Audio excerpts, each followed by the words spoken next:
for the theatre legend and writer Winston Ntshona. He died after a long illness, aged 76, at his New Brighton home in Port Elizabeth. President Cyril Ramaphosa has declared a special provincial official funeral for the late writer. Ntshona is famous for his role in the theatre play Sizwe Banzi is dead alongside John Kani and Athol Fugard. The trio played the play with another hit, The Island.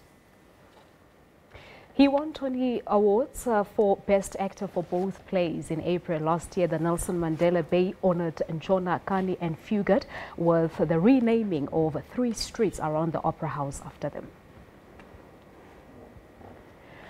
Our reporter Iviwe Poti joins us from Nangwaza Jebe in New Brighton, Port Elizabeth for the memorial service. Iviwe, good afternoon to you. Thank you so much indeed for coming through. Take us through as to what has happened so far.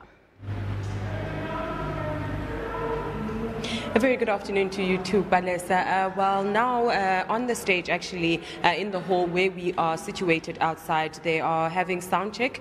There will be quite a few performances that will be happening, and the main program will start at about 5 o'clock with the speakers and those that will be paying tribute to Tata Ntshona. You'll remember that amongst all of the awards that he actually got, he was also one of those in South Africa that received Ikamanga, I think around 2010, and President Jacob Zuma then at the time was saying what an important role he actually played using theatre to highlight the issues of apartheid and how difficult it was to live in that time. But I think most important, and some of the things that will come out today, is some of the younger people that he mentored. With me I have Lonwabo, who is one of the mentees.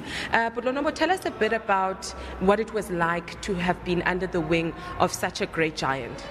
Yes, see, it was now that utata kasekho kungonivakala, you know, impact wakhe, because ebebaleke kakhulu ukuthi and utata bengumuntu ofikelelekayo. Whenever we had any issues, whenever we needed him asinike guidance, he had an open door policy. We could always go to his house, just like umamu nomhle now that esekhona selapha eBhayi, same thing. So silahlekelwe kakhulu sis. He also was a man of great character, and he was a bit funny. Tell us about your story with him and the autograph.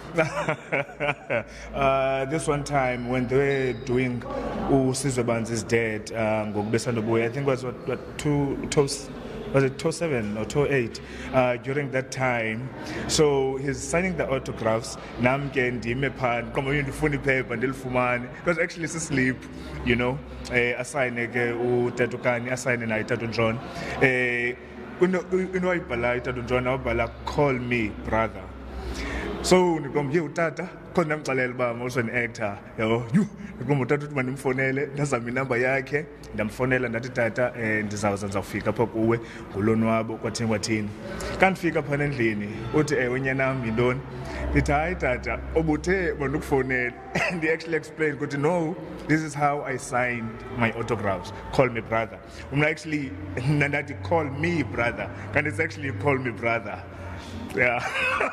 Thank you so much. That's well, Palesa, there we have it. Apart from what we know in terms of the serious man that he was when it came to theatre and being a great actor, he also had a bit of humorism, and we now know that when he signed his autograph, he actually meant call me brother, which meant that he was very accessible to all those that were in the arts, and many of them actually respected him and look up to him. But we'll be giving you more throughout this afternoon. But for now, it's back to you in the studio. All right, just before we let you go, we do know that President Cyril Ramaphosa has declared a Special Provincial Official Funeral Category 2. Have we had anything from the Eastern Cape provincial government in relation to the funeral arrangements, maybe? The funeral will be on Friday, and it's set to actually start at about 7:30 in the morning. And I'm sure quite a number of MECs, including the Premier, will maybe make their way here to Port Elizabeth. We do know that some of the big names in terms of the art industry, such as Utata Ngema, will also be here on Friday to give their last tributes to Tata Ntshona. All right, that's our reporter Iviwe Poti live from New Brighton in the Eastern Cape, of course, updating us on the memorial service for the late Winston Ntshona.